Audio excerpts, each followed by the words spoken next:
أعوذ بالله من الشيطان الرجيم. بسم الله الرحمن الرحيم. الرحمن علم القرآن خلق الإنسان علمه البيان. الشمس والقمر بحسبان والنجم والشجر يسجدان والسماء رفعها ووضع الميزان ألا تطغوا في الميزان وأقيموا الوزن بالقسط ولا تخسروا الميزان والأرض وضعها للأنام فيها فاكهة والنخل ذات الأكمام والحب ذو العصف والريحان فبأي آلاء ربكما تكذبان خلق الإنسان من صلصال كالفخار وخلق الجان من مارج من النار فبأي آلاء ربكما تكذبان رب المشرقين ورب المغربين فبأي آلاء ربكما تكذبان مرج البحرين يلتقيان بينهما برزخ لا يبغيان فبأي آلاء ربكما تكذبان يخرج منهما اللؤلؤ والمرجان فبأي آلاء ربكما تكذبان وله الجوار المنشآت في البحر كالأعلام فبأي آلاء ربكما تكذبان كل من عليها فان ويبقى وجه ربك ذو الجلال والإكرام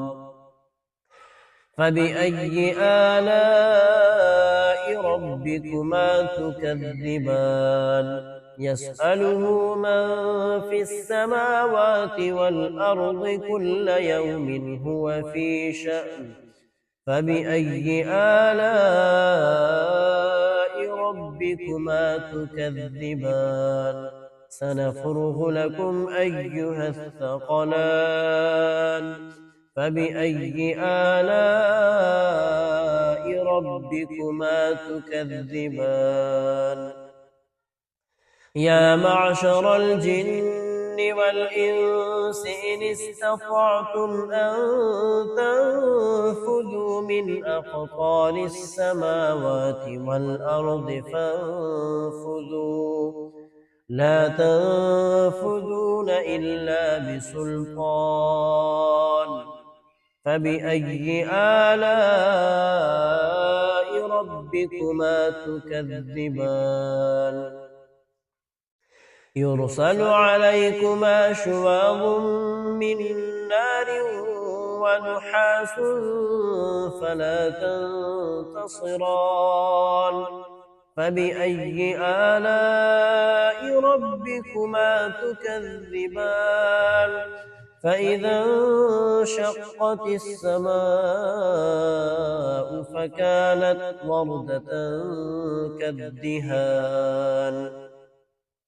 فبأي آلاء ربكما تكذبان فيومئذ لا يسأل عن ذنبه إنس ولا جان فبأي آلاء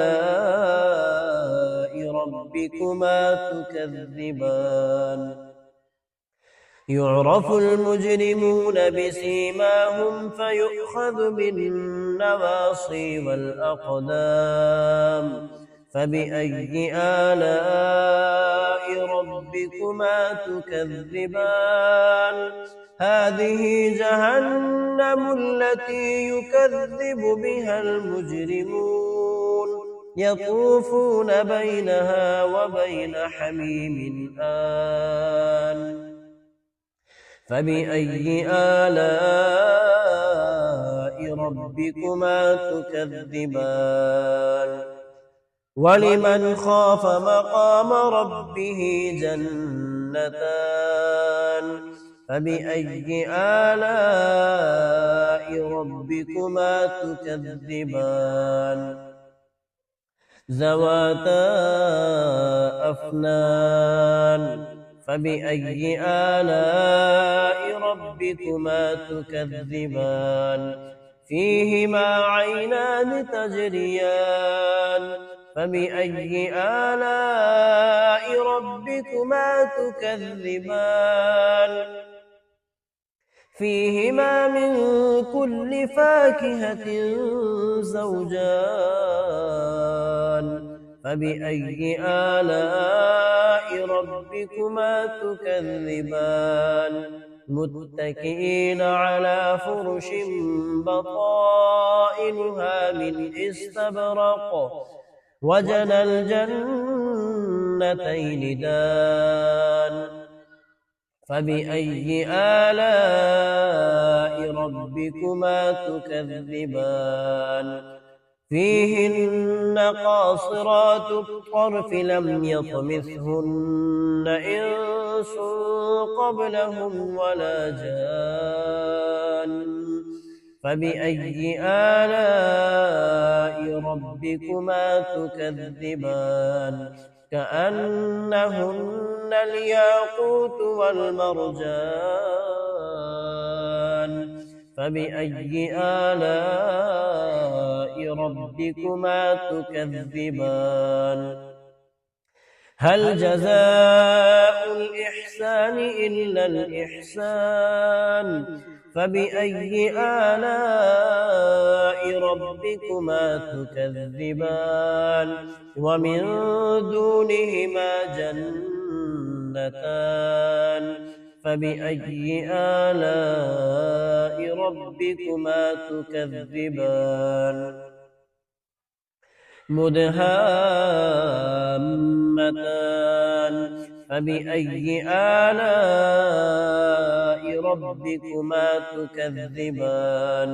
فيهما عينان نضاختان فبأي آلاء ربكما تكذبان فيهما فاكهة ونخل ورمان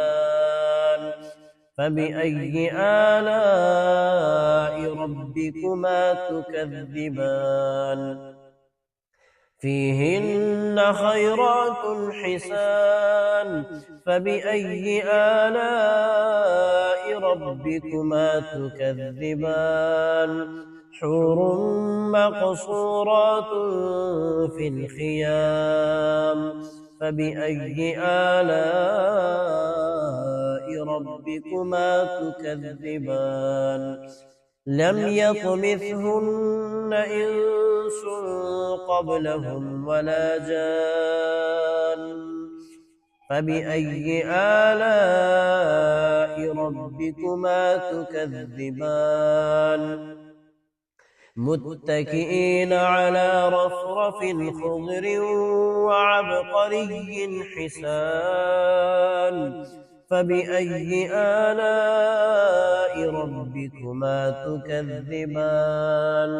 تبارك اسم ربك ذي الجلال والإكرام صدق الله العظيم.